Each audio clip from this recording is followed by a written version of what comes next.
Are you ready to run your short-term rental business like a superhost? If so, look no further than Guesty for Hosts.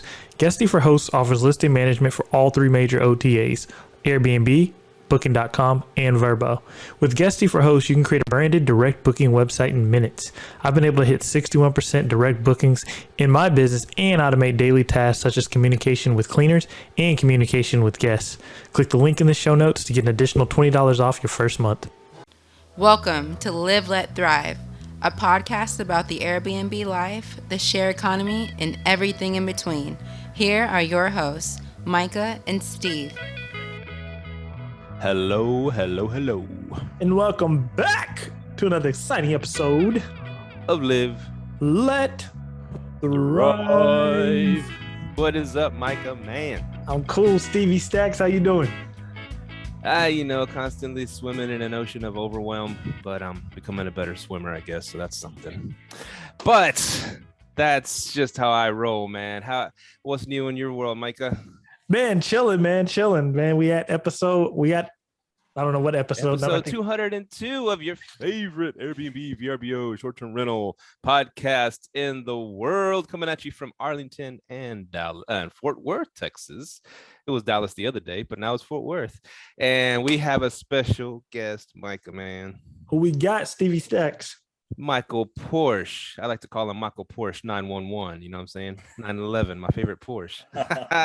And who is Michael Porche, you ask? Well, Michael Porche is a short-term rental owner and investor, founder of STR Legacies, LLC, and founder of Escape and Stay Property Management.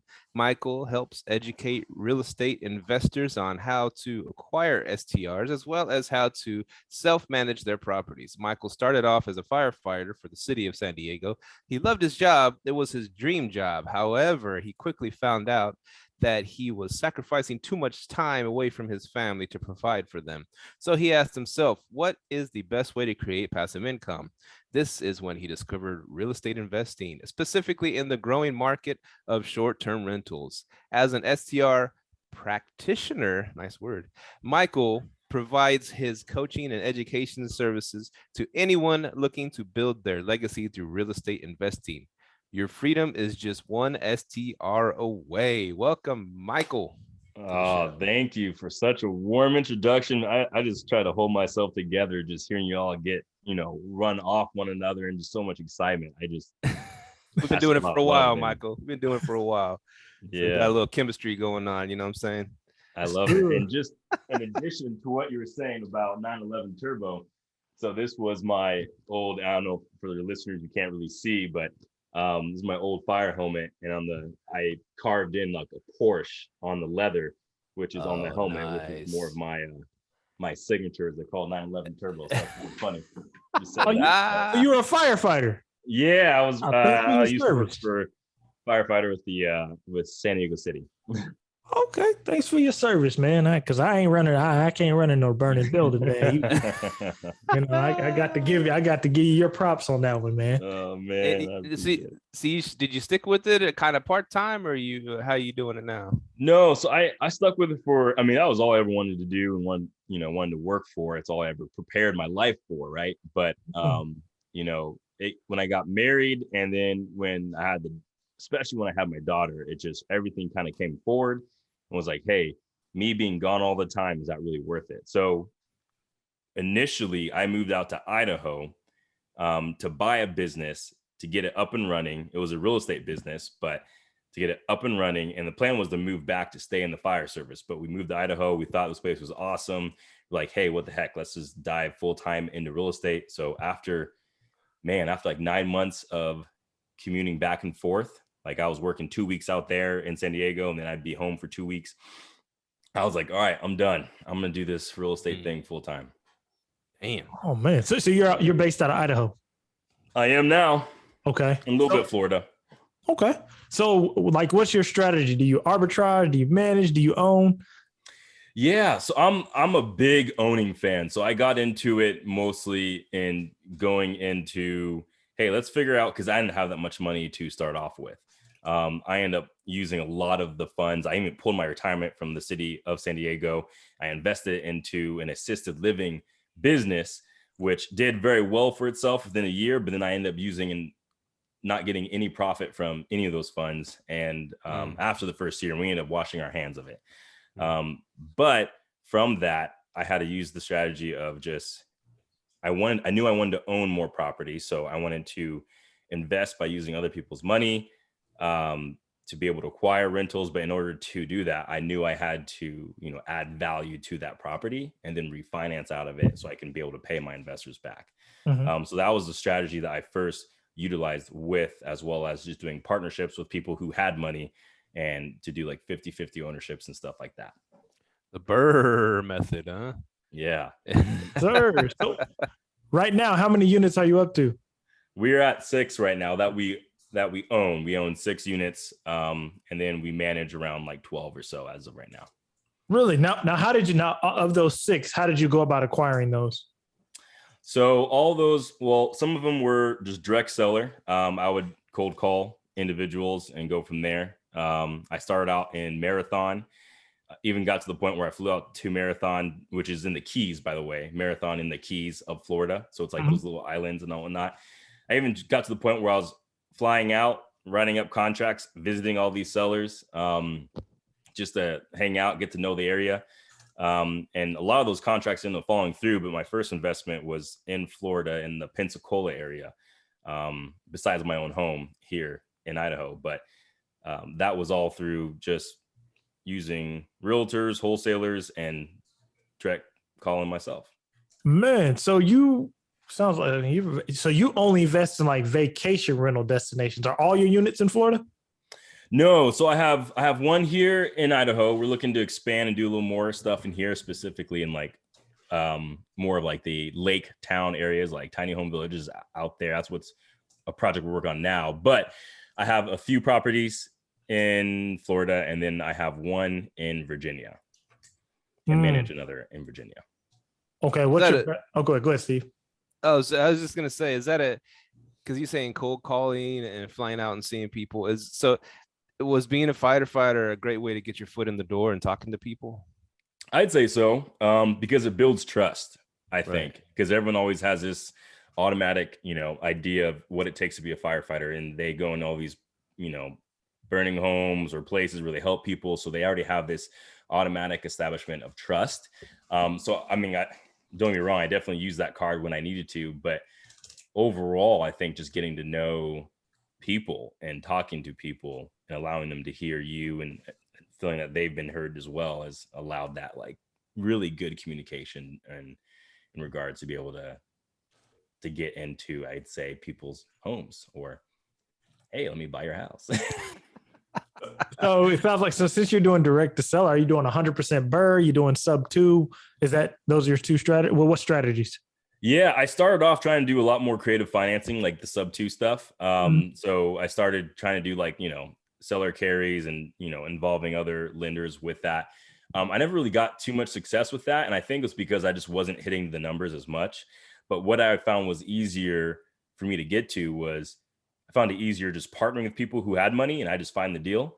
And I would, partner with investors at real estate meetup groups, give them a call, like, hey, like I'm looking to, I have, 150,000 in my retirement account. I'm looking to lend on real estate for.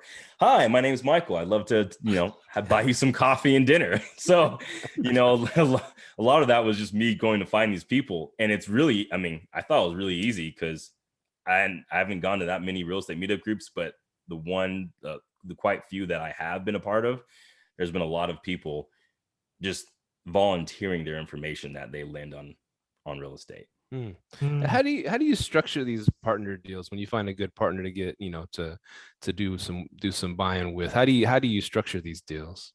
Yeah, so really in 3 different ways that I've done so far. One way has been, so the 50-50 partnerships, either I'll come in with a little bit of money and my partner will come in with the majority of it, and go in that way, 50-50, or my partner will come in with a full down payment for the property and closing costs. So they acquire it essentially. And I say, hey, I'll handle the rehab of it. I'll manage the whole project. I'll come in and, also include the furniture aspect to it and manage it. And so those are my responsibilities, where I kind of get some coverage on the hard money loan side because we have that rehab loan. there's a loan for all the cost of doing the rehab for it as well. And I usually make sure to up the prices a little bit for percentage wise to help include the cost for the furniture. So that's been kind of a nice little asset to kind of get that not free furniture because but it's wrapped in the loan, which kind of helps out a lot because you can get your appliances in there, you can get other big items like that. So that was kind of my contribution besides just finding the deal. But that's what I would, normally the angle I would work from. Whereas they're putting the money up front to pay for everything. If that makes sense. And do you get like a lawyer to do the contract and stuff like that? Yeah. So I've been part of this like couple different types of organizations, like Business Anderson Advisors was one, Legal Shield is another. So I'd just call them up, be like, hey, you have any templates or contracts I can work from? And I don't think you're supposed to be altering any types of contracts, but I'd give it back to the lawyer, right, or attorney after, and be like, hey, can you just fix this promissory note for me or fix this type of agreement for me? But on the lending side, mostly I would, because those were two partnership side, but the lending side, I would structure it in either 9-month promissory note if it's for, if it's more for like a rehab type of situation, but if it's for like if I'm doing like a turnkey property, which I'm in the process of doing one turnkey right now, then I'll have that promissory note go out to 2 to 3 years, just so that it takes time to pay it back. Now, you said you partner with these guys and then you take care of the rehab. Now, is this whole thing 50-50? Like, so after the refi, he gets paid back, and then does he still hold title with you, or is it just yours? Yeah, so the 50-50 ones, they're holding title with me. So I had 2 of those in partnership, and the other ones are where they just do the full-on lending, and the title is mine. Nice. You just dropped some game. I've never think about someone doing that, doing a 50-50 BRRRR. You come do everything. I'll take care of the rehab and the Airbnb stuff, and then you just get paid. Man, that's a hell of a strategy right there. I like it. I like that. I appreciate it. And so how much do you charge him to manage it? So I usually do 25% still, but in regards to my partners, there was, I don't know, I feel like I'm still new at this, which is honestly why the reason I call myself a practitioner, because I'm just involved in the game. I'm not like, I try not to clarify myself as an expert by any means, but I'm just a practitioner working with other practitioners. Let's get this done. But I'm in the mix of like changing my percentage to work with partners, but I'm not exactly sure. I haven't really found a number yet, but as of right now, it's 25%. And that's what I charge pretty much everybody, to be honest. Ain't bad, man. 25% plus equity. Can't beat that, man. I'm impressed. Yeah, he's not to the. We're all trying to figure this game out. People that go on there and say they're gurus and this is how you do it. This is how you take it with a grain of salt. You got to do it how you got to do it, right? To make it successful for you. I know Grant Cardone takes 50% of everything, but he's Grant Cardone, right? Yeah, he's got a big name for it. That's for sure. He put zero in. Investors buy it for him. Yep. And then he gets then they sell it a few years later. He gets his golden $10 million, $20 million parachute on the way out, and just using his name. Makes it work. Makes it work. Yeah, man. He's one thing I've been learning a lot, and I was never really a Grant Cardone fan, but after just seeing his consistency and just hearing different interviews left and right, man, one thing he definitely delivers on is he's always about interacting and meeting people. Like, he's always about that and always makes it accessible for him to do that. And I'm sure he looks at it and, hey, is this worth my time? Is this viable? But at the same time, I think one of the things he preaches a lot is just consistency, 10x, right? Like he'll say, rather than do your post or do this, once or twice, no, you got to like times that by 10, do it that many more times and do it consistently. And that's how much, that will increase your, say, chances of success like tenfold or more, I would say. Yeah, consistency. And you asked us before the podcast how we managed to stay in it, past 200 episodes, and this consistency, man, is like, both of us have busy lives, and at the time Micah had the full-time job plus doing all his business stuff. I'm still a full-time job and doing all the business stuff, and then but we just made it a point to keep doing it and not quit, you know. And I told him most podcasts give up after the 50th episode, but I think it's way earlier than that. I just said 50. I just wanted a good 50, you know. I thought we'd get our good footing, you know, at 50 episodes, and we did, and we made it past that mark, and we just kept going. So it's just consistency, man. It's pretty simple. It's as simple as that, but it's hard. Yeah. It's hard to do, right? But you know what's funny? There was only 2 podcasts out about short-term rentals when we started, and the one that we listened to, the middle of the time of us recording hours, they stopped. And Steve was like, man, Shampoo and Boo stopped. I'm like, oh, damn, you know, and then we just took off. We kept going. So yeah, consistency. So one question I do have for you, Mike, because you said you do vacation rental markets. Yeah. Which market is better? Like in Virginia, are you on the beach, or where are you at in Virginia?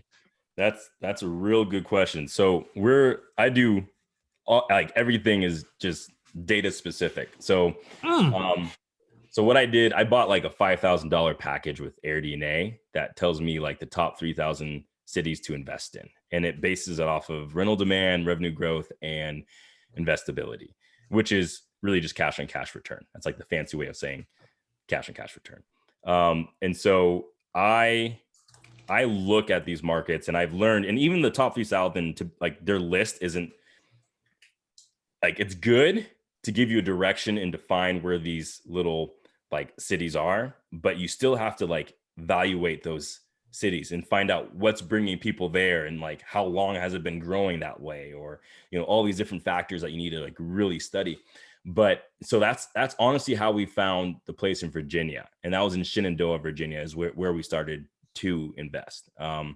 And so it's a little small mountain town near the Shenandoah National Park. Tons of cabins out there, but a lot of people come from Washington, D.C., or, you know, Charlottesville, or places of those area within Virginia. But it's like the value is crazy. Like we bought, well, the land we just bought was like $7,000 for a half an acre that we're looking to build a cabin on.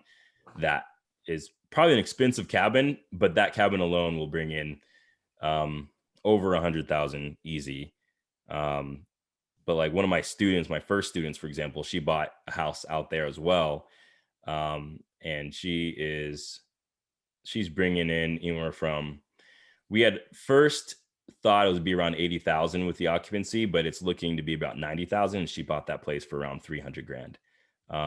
So the cash on cash return, the spread is huge in regards to, just a lot of room for messing up, and you're still going to get tons of passive cash flow. I think it's around like 40, all said and done with us managing it. She's getting 40,000 a year, which comes out to be 12 goes in. I have no idea. You know, maybe a couple, $3,000 a month, $4,000 a month, somewhere around there.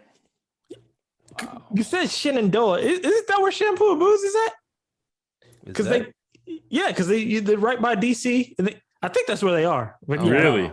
Yeah, that'd be crazy if they are. I mean, and I find those little markets here and there within Florida as well. You know, it's just more about finding the cash, or what markets are bringing people in consistently, and that's surrounding that area. And then where can you find the product that's going to get the highest return in comparison with that value of the home.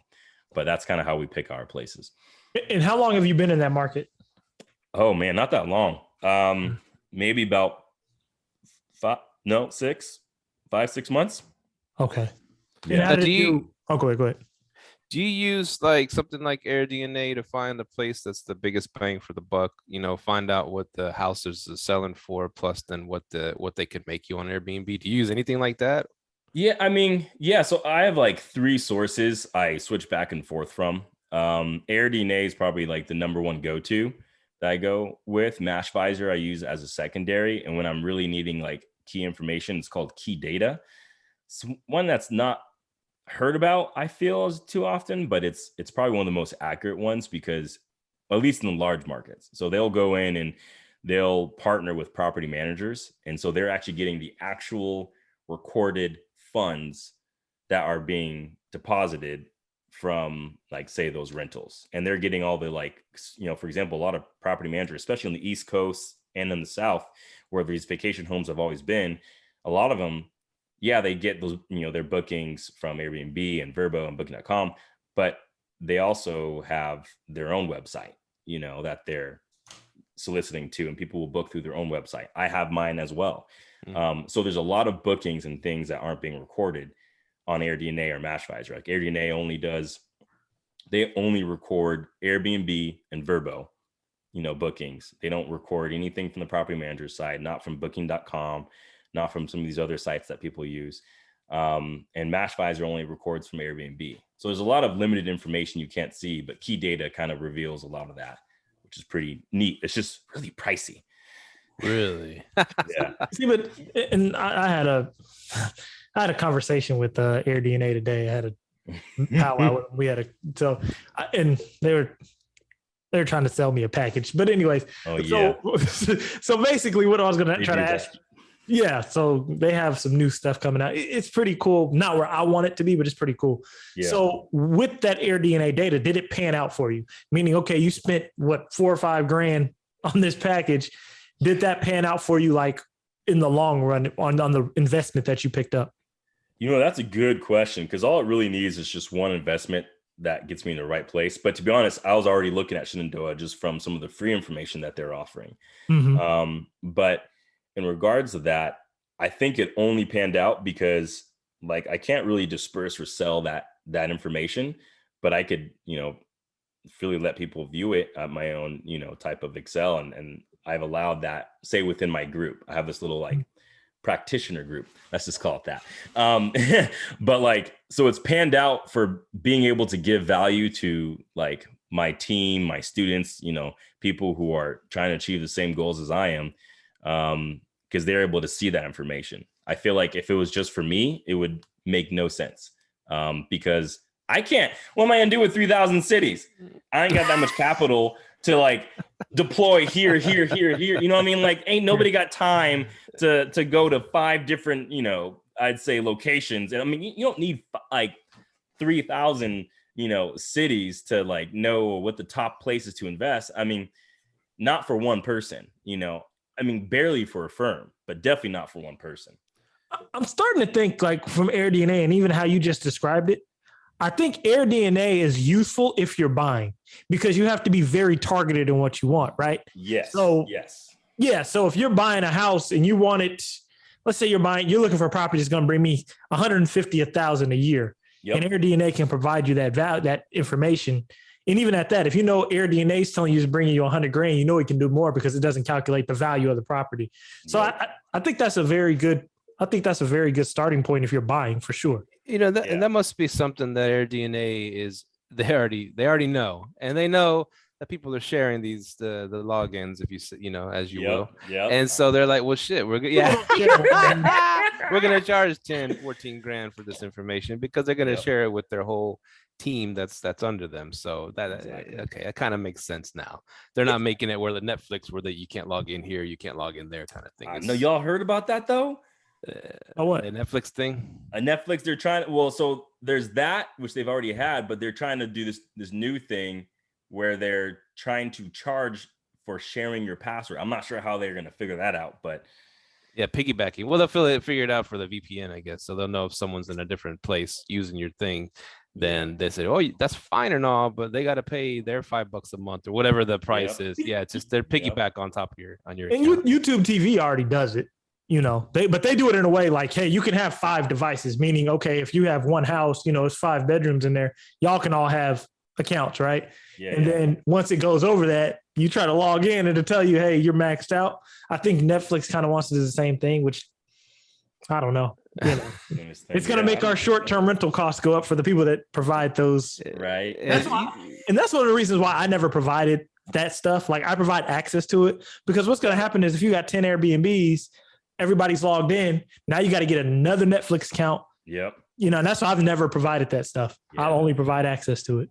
We started to at first, and then we're like, nah, we ain't doing this. It's too much. Everybody's got a Netflix login, man. If you don't have your mom's got one, somebody's got one, you know. So. It's funny, right? I started we do Roku TVs, do the TCL Rokus, whatever. And then they can, log in their own apps. and people would a lot of times would leave the logins, so the next people would get it for free. And I have a TV at my house that's uses the same Roku login as the Airbnbs, right? And so that TV, I got like HBO Max. I got some other stuff that the guests have left. I didn't know it shared it across all the TVs in that login. I was like, oh shit, I get HBO Max. This is cool. I don't have to pay for it. And you better make sure your shit ain't tied to that. Thank you, Daniel. Yeah, whoever you are. Actually, it was an a-hole guest, so I'm not feeling too sad about getting it for free. No, I'm saying make sure your personal information ain't tied to that, because if you're logged into Roku, it connects back to your credit card. Yeah. Well, that's this account is just for the rentals. It's not on my personal Roku account. Oh, good. I was like, I want this shit. Yeah. So, anyways, but it's funny because like I know Federico started telling the VAs, hey, be sure to put on the departing, on the checkout message that be sure to log out of all your apps before you. And I was like, why'd you add that, man? He goes, well, a couple of guests have said, hell, we left, but we forgot to log out. Could you log us out? He was like, man, that's only a couple guests. Don't do that, man. I'm gonna lose my HBO Max. For real, man. They might be offering the next guest the Playboy channel, man. You're running Playboy channel. Wow, that takes me way back. That don't even exist, do it? I don't know. That's so funny, man. The Playboy channel. Wow. Ruining the experience, man. But yeah, stuff like that for sure. But yeah, man, I just kind of wanted to know like that AirDNA data, because they're really pushing to, make this sale. And I'm just kind of like, I don't know. But I guess if you're buying, and that's something I may want to look into, right? So if I want to dive deeper into buying, instead of just buying these rinky dinks here and here, just go for one high value one that brings you the income that you need, Yeah. I think it matters. It's really important on that front when you're buying, because one of the things I think AirDNA is really cool with is it allows you to see the comps. And like the comps you're looking at is you want to see like the amenities, how many people it sleeps, what type of guests are visiting that. Like for one, oh man, I almost did this, and I'll give this to you guys if you guys, are in that space. But there's a house that was for sale for $800,000 in the Virgin Islands, and the United States Virgin Islands. Mm-hmm. And so I thought, man, this is a beautiful house. Like it's old and it's all kinds of messed up, and it needs like $400,000 of rehab done to it just to get it up to par where it's supposed to be. But it's huge. It's like, 6 bedrooms, 6 baths, each got its own suite.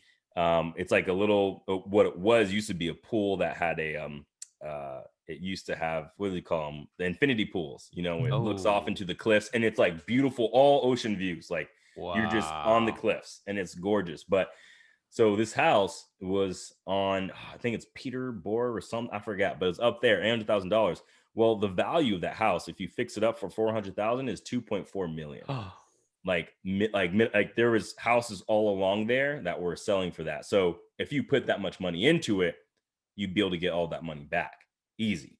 And the cool thing, but the cooler thing about that was I was looking at those style of homes. There was 4 properties all in the same area, same neighborhood, that were grossing over, like on a minimum, like the smallest amount I saw was for that size property with that many, sleeps that many people, were grossing minimum was like $420,000 a year.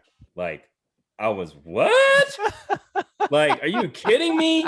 Like, that's nice, but is it still available?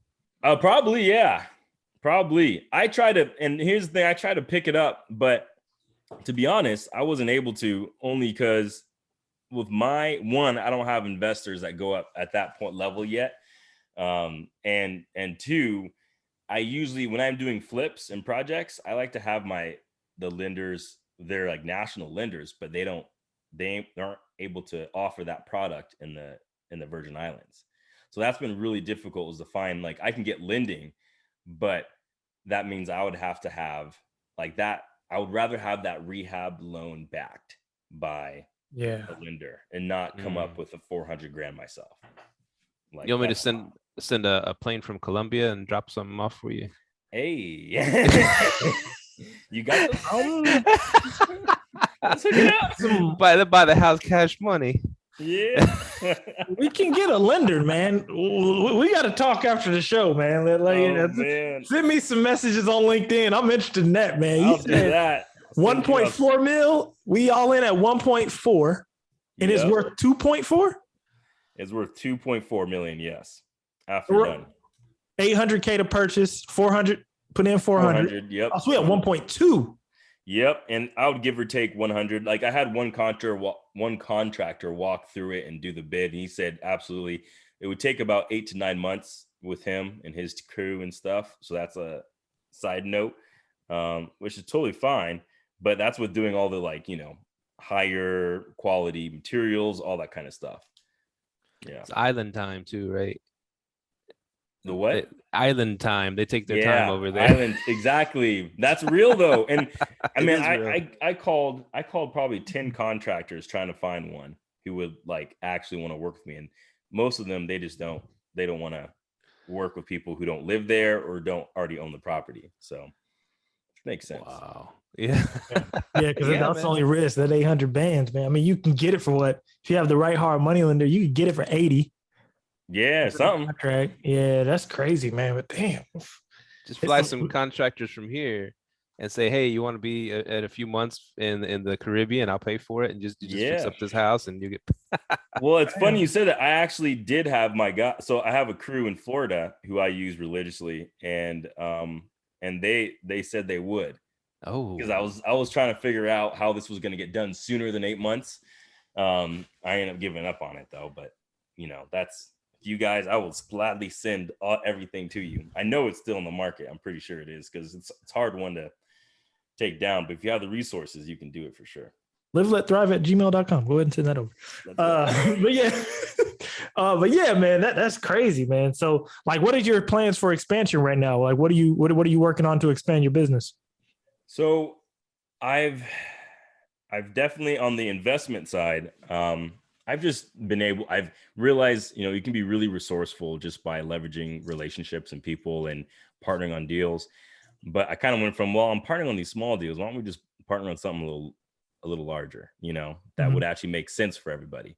And so we're in this position right now where we're looking to develop more of a tiny home village community, that kind of thing, out here in Idaho, in a very specific little areas that we're looking at that would actually bring the traffic itself just by where it's at. So those are kind of the things that we're looking into now. We haven't really we've made a few offers on some land and had a few conversations, but we haven't gotten in contract with anything yet. We're trying. What does the zoning have to be for I have some plots of land. So what does the zoning have to be for that? I think it depends. I know there's for us, we're looking campground zoning. So, that's the style that we're looking for because it makes us a little more flexible with what we can have and have or not have on there. But really, it's just the zoning that allows campgrounds. That's what we're looking for. I don't think it's called campground zoning. But I think it's the word for it. Man, I don't even know. But to be specific, but I mean that's the type of zoning that we're looking for that. Okay. And what part of Florida are your units in? They're in Pensacola, Gulf Breeze, and Perdido Key, which is all in the peninsula of Florida. Which of those have been your best market? You know what? Gulf Breeze is probably the better one, and I think it's just because it's right next to Pensacola Beach. It's right down the road from Destin and Navarre Beach. So it's really close to everything, and it's not too overly. I mean, it's definitely saturated, but Gulf Breeze itself is not saturated in comparison to Destin or even Perdido Keys. A lot more happening in Pensacola Beach, but it's you get a little more of the family feel, hometown, that kind of stuff, but you still get access to everything. Gulf Breeze, yeah, let's invest there, Mike. Yeah, if it ain't, but you're saying saturated, and that's another question I do have. Vacation rental markets. Yeah. How do you guys handle the saturation, since it's vacation rental markets that are basically created for vacationers, right? Yeah. How is that saturation handled? What do you do to stand out from the guy with the exact same cabin as you next door? Yeah, that's a great question. So I feel like in those really saturated markets, you got to appeal to a very specific buyer, and you got to stick with that. So, I mean, I am honestly with my properties, I'm a bad example because all those are ones like let's just buy it and serve the middle class. Like that's what we can afford because we're buying properties that like this one in Gulf Breeze we picked up for 160. Don't go. Yeah, I think maybe 160. The ARV on that, it was like 230, 235. And so but that one was the revenue we're looking at is like it's like 57,000 a year. But so we liked that but it was still serving the medium middle class. But to be honest, the ones that kill it in those saturated markets, you don't want to serve that medium because everyone's serving that medium. And there's a lot of people serving that medium. I'd say to stand out is you want to get those big homes that have, the larger, 5-6 bedrooms, maybe suites, that kind of thing, because then you're pulling in a lot more money and you're serving either a huge family or, definitely party related, but people who are looking to entertain and have a good time. And I think people are willing to pay a lot more for that. And there's less properties available for those types of visitors. And so when you invest in the bigger homes with gaming rooms and pool, beach access, all these different things that are just, hey, that's the reason why people are visiting. If you're in the beach or if you're in a mountain town, then, fluff it up with all the things of the reasons why people are visiting that mountain town. But serving that demographic that is willing to pay more, I would say then you're willing to pay a little more money for it. But those are, I'd say, good ways to stand out inside. And you got to have a pool, right? Oh yeah. You can't have a house without a pool over there, man. What you said actually just kind of brought me to the point, because the first thing you said was you have a 160 purchase price and an ARV at 235. So you're telling me right now you're burring this property. I am. So when you're doing the BRRRR strategy, serving that middle class can work because your mortgage is way lower anyway. Exactly. Yeah. That is the power, man. That's the power of buying real estate at the right price, man. You make your money when you buy. God. That's right. Yep. Yes. Go ahead, Steve. I hear a lot about, about Idaho. How beautiful it is. It's like the best kept secret, right? Yeah. As far as us going that way. Now I hear a lot of Californians are moving there. Is that true? Yep, I'm one of them. Driving up the values and stuff. Yeah. Oh man. So how do you, because you have one property over there, right? Yeah, it's my primary home. But okay. That's how we actually originally started off, was we bought our primary home, but then we had like a bonus room, and that bonus room was above the garage. We're like, hey, how can we make this like a house hack situation? So we ended up walling off one of the hallways and had its own separate entrance, and ended up doing its own little kitchenette, bar, everything. And that was how we first started getting into Airbnb, just from happenstance. And I think our first month we made around $3,000, when I think the long-term rent was supposed to be like around $800, and our mortgage was $1,800. So we were like, this is real. This is cool. That's what got you the bug, huh? Yep. Oh, question. You just said something. Now, does that scare you that the long-term numbers don't work? Man, I don't know if I would say it scares me, but I think just knowing the numbers, like, okay, it didn't meet it. We were just planning on, saving some cash, but it didn't really scare us because we also pulled out another like 80 grand from the appreciation, and so that helped a lot. Not that we were banking on that, but like that was amazing. We were able to buy more properties with that. But yeah, if I started off more focusing on investing in areas where the long-term rents make sense, but now that I'm in vacation areas and I'm focusing on those areas, and as long as I can see the history of them being around for a long time and nothing, even COVID not really destroying that space. Now I'm like, I'm not really considering the long-term rent anymore. Yeah. There's so many ways to skin a cat in this game. Because I thought about it. If you go to a vacation rental market, who gives a damn with the long-term numbers? The laws and everything are in place. They ain't shutting you down. Exactly. And that's the kind of mindset I had too, because they ain't changing. They've been around for a long time. Like, it's gonna be the same. It's gonna be good. Well, as of right now, that's all I know. What city is that again? In Idaho? In Idaho, Meridian, Idaho. And that is a vacation destination. Oh no. Oh, okay. Definitely not. So it's definitely more of a like I mean, Meridian is not, but you look at Sun Valley, you look at McCall, those, or Coeur d'Alene, even, like, they're all different, located in different spots within Idaho, but they're all destination spots. So you wouldn't snap up homes around you in order to do Airbnb there, would you? No, I wouldn't. It's the number. I mean, it worked out for us because this is where we lived and we were already paying the mortgage and it paid it for us, but in response to being able to go out, if I was to buy here, I would not buy for cash flow reasons. I have tons of investors who are, but like, not my investors, but people who I manage for. But like, I tell them like, hey, it's not bad, but to be honest, for the headache, I'd rather just do a long-term renter here, because you're almost grossing some of the same, or making the same terms of profit, like in some of these areas. Just depending where you buy, though. Yeah, it's cool to have different tools in the tool belt, right? Yeah. I think at this point you have to buy strategically because the housing prices are too high. So if you're starting something in like Dallas and regulations are in talks, you can't just go buy some putting 20% down and man, the long-term rental numbers don't work. Yeah. So yeah, me and Steve, we always talk with our two other buddies, Mike and Federico. I'm like, man, we're in a space now where short-term rentals are evolving just because of the market right now. It's crazy. Yeah.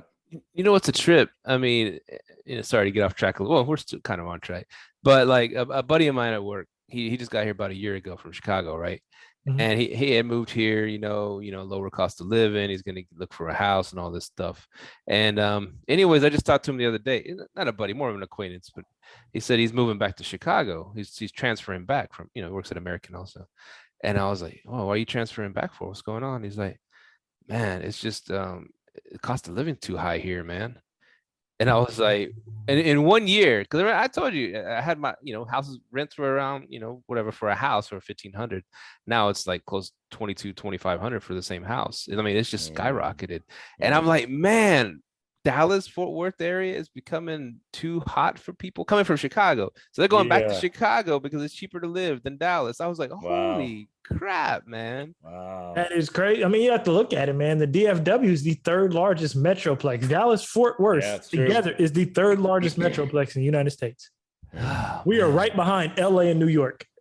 That's nuts. I know, it's crazy to think about. Like, people don't realize. I'm like, people always say we're the ninth largest city, but I'm like, yeah, if you had Fort Worth, you're the third largest metroplex, bro. Like, it's crazy. Anyways, yeah, man, the trends and stuff, you got to pay attention to it. But it seems like you're doing good. Michael Porche 911. Yeah. Is that your handle on Instagram? Oh, no. That's a good idea, though. Man, so and now let's kind of touch into your management side. So on your management side, you only manage the ones that you have done like a BRRRR strategy with, or do you pick up other units to manage as well? Yeah, so that's how I started. I started doing just the ones that we own, and then I started moving into a position of doing others. So I recently just started marketing myself for that, just because, well, I might as well just have a separate management company and a separate investment company, and maybe a coaching company too. And so it kind of just evolved like that. But yeah, so now I do just manage other people's investments, and I try to come at it from an asset management perspective. What problems have you ran into with managing other people's property? Goodness, every problem. I don't know, man. So many issues. I've grown so much as a human being from managing other people's properties. I got to tell you, I mean, it's just because everyone's different. Everyone wants something a little different from their property, right? Everyone wants something. They have different expectations. And so the problems are numerous, but I think when you're working with other people's investments and other people's babies, you really got to have your systems and your documentation like dialed. So we've added things to our property management company that I think a lot of other property management companies don't do, but like we will go in and like literally do an inventory count of everything. And I don't know if I never heard of people doing it, but like maybe that's because I just don't network enough. But like we would go out and we would inventory every single item that belongs to the owner, and we take pictures of it. And we do like monthly checks on those items because sometimes they go missing, sometimes parties happen, they destroy property, all that kind of stuff, which we've run into those situations. But it's really helped having that inventory checklist of what the owner has, and they'll go sign off on it. And, and that kind of helps just with like any issues or liability. Hey, this is my personal property and it's gone, and, well, we've never had it, so it's all these different ways of just protecting yourself in that. We do a couple other things too. Like we don't work with somebody unless they agree to pay for cameras and digital door locks. Really just one camera, but like that it makes operations for us so much easier, and it allows us to give like a better product for them. Because then we can actually monitor people. We can, keep people accountable when they come into the property, and we can report things if something bad happens. So those are some of the things that we run into on the management side. What is your target type of owner that you like to work with on the management side? Ooh, someone who's not nitpicky and really though, I would say somebody like, so we have one of our criterias of people that we're working with, and we're like new in managing other people's, but their property has to make on average more than $4,000 a month in revenue on average daily rate. So that, because we want to measure based on being able to get at least $1,000, because we charge 25%. We want to get at least $1,000 of revenue from each client that we work with on a monthly basis. So that's one of our criteria. So for that, we have to look in larger homes or bigger homes, or our own students who we work with, because they usually get the higher cash flowing properties, or performing ones. But like we like to utilize and use the people who are actually like, they're making a solid income. And then our services, being that I would say it costs more to work with us, also because we're doing a lot more to make them more money, which is, I think, the manager's job, right? But they can also afford those security things, and, like a camera or digital door locks and things like that, which are pretty small investments. Nice. Now, man, that's so much good information. So would that make you opposed to picking up like 1 bedroom, 1 bath places, condos, stuff like that? I mean, I wouldn't be opposed to it, because we're trying to make it ourselves like an actual company that's gonna be well known. But it takes just as much work, sometimes more, for these little ones, and they don't really give you that much of a profit. But I think when we have more of our systems dialed and it's been tested for a couple of years, I think because we kind of started off that way, we'll take what we can get, but now we're like, no, we know what we want, we know what we can get, let's focus on these and get our systems more dialed. So I think I would personally, but right now that's really not our focus. We're just trying to allow our time, because we're a small team of 4, including with our virtual assistants. So there's only a limited capacity of what we can handle, and each one adds more to that. So we're just like, so rather than spend all this time trying to get this little property up, let's spend that same amount of time to focus on finding the guy who needs us at that $4,000 a month mark. And so you've got your property not arbitrage, your property. Damn, the word just slipped out of my head. No. Your target property, what's that called? The avatar. Your target, it's an avatar. Yeah, I wanted to be fancy. I failed miserably. Anyways, so you got your property avatar, and so have people come to you with like a butt ugly house and say, hey, could you manage this for me? And you say, you got carpet everywhere, even in the bathrooms. Man. Nah, we're probably not gonna. We can't do it, bro. I haven't had that yet, but I did have a guy who asked. He had 3 properties and they were performing decently, and he wanted me to come check them out, or come check one out, all in Nampa. And I'm like, dude, like, why are you investing in Airbnb in this area? You don't even know what the numbers will be like. But Nampa is not really a great spot. I mean, he'll make money especially off of one of them. But the one I came to this house and he's like, I mean, they always say when you're investing in Airbnbs, like make it a lot of, brighter colors, make it appeal more to women because they're the ones who are booking, or like, all these different things. But I walk in this place and it's like dark. There's like, animals on the wall. There's like, animal rugs. There's horns everywhere. Like there's like cow, it's like a Western flick. And I'm just like, okay. Like, all right. I don't think a woman would be like, yeah, unless they're, from the West and they want to stay, in that. But I was like, I thought that was just, yeah. No, go ahead, Steve. Because I have a question. Have you ever convinced any of your clients to add a fireman pole to the house? No. But I might try it now. He said ladies are booking, right? I'll say, hey, Steve, guess what I did? It's a fireman pole, everybody. All right. Now, Steve, what Steve just said before that, he made me think of something. He said, let's say someone does bring you a crappy property. Crappity, I like that. Crappity. Right. A crappy property and says, let's manage it. Let's say it's crappy. You're like, hell no, I ain't managing that. And let's say they're not willing to do the work. Would you maybe even consider like doing like an equity share on it? Like, hey, you give me this much equity in the property, I'll rehab it for you and manage it. I never thought about that. I didn't either until Steve just said that. And I was like, oh shit, you could. So yeah, I guess for the listeners, you can do that. It's a problem we've been coming across with because we arbitrage places too, right? So we rent them, furnish them, and then rent them out on Airbnb. But it's like, man, some of them like, damn, if we could pour a little bit of money into this thing, they would like be off. We make good money, but it would be making great money. But then it's not our house, like. But my thing is when doing something like that, on the arbitrage side is like to get a great relationship with the owner and hopefully buy it straight from them one day instead of them putting it on the market and bidding against 50 people. So that's our play. So just make good money off of it, arbitrage it or manage it, and then maybe hopefully buy it from them. Then we can really add to the house. Another thing we could do, man. Sorry, we coming up with ideas tonight, man.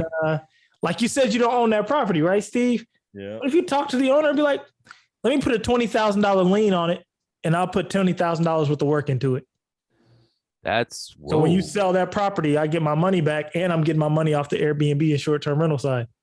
The only problem is if he never sells it, you might not ever see your money. You're getting it from the Airbnb side. Well, if he says, okay, y'all are done, I'm going to rent it myself. I don't know. I'm just thinking of the contrarian ideas. You can get all that on contract. Like, hey, you can't sell to anyone. You know what I'm saying? You have to, this lease is until you sell the property.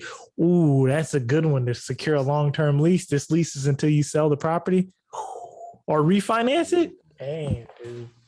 All types of ideas coming in on 202. It's funny too because there's a condo that we're probably gonna buy from this girl. She wants to sell it to us, and it used to be a 2-bedroom, and she changed it into a big 1-bedroom. Anyways, it kills it. It kills it for us as a short-term rental, right? It makes us great money, and so we're in the talks of buying it, and we had considered at one point building back that wall, making it a 2-bedroom. And like, man, that would be, and we'll do it out of our own money because we'd get that money back because it would turn it into 2-bedroom. It would kill it. But then we thought, man, we're gonna probably try to buy this thing in a few months. Then we're gonna make it more valuable. And instead of selling it to us for 160, she's like, it's a 2-bedroom. I'm gonna sell it to you for 200 now. So we thought about that. I was like, we're gonna raise the price on ourselves. Anyways. Yeah, that's funny. That's exactly what we're doing too. I mean, that's a great value add opportunity because that Gulf Breeze property we bought was a 2-bedroom, and it's because they just took the wall down. So we just went back and put the wall back up, and immediate value, and also immediate value for the short-term rental space. Now you got a 3-bedroom, 2 or 1.5 bath rather than a 2-bedroom. So that was really nice. I'm gonna start a wall building company. That's what I'm gonna do. A wall building. That's all we do. Build walls and knock them down. I like it. That's dope. Well, man, it's been a great episode. Thanks for hopping on with us. Michael Porche 911. Where can people find you, bro? Oh man, you can find me at Let's go from Instagram. It's instagram.com/Michael R. Porche. Porche spelled Porche. Doesn't have the S like most people think. And then also strlegacies.com. That's kind of my main hub of where I work from and my main gig. That's what I represent. Legacy minded. strlegacies.com.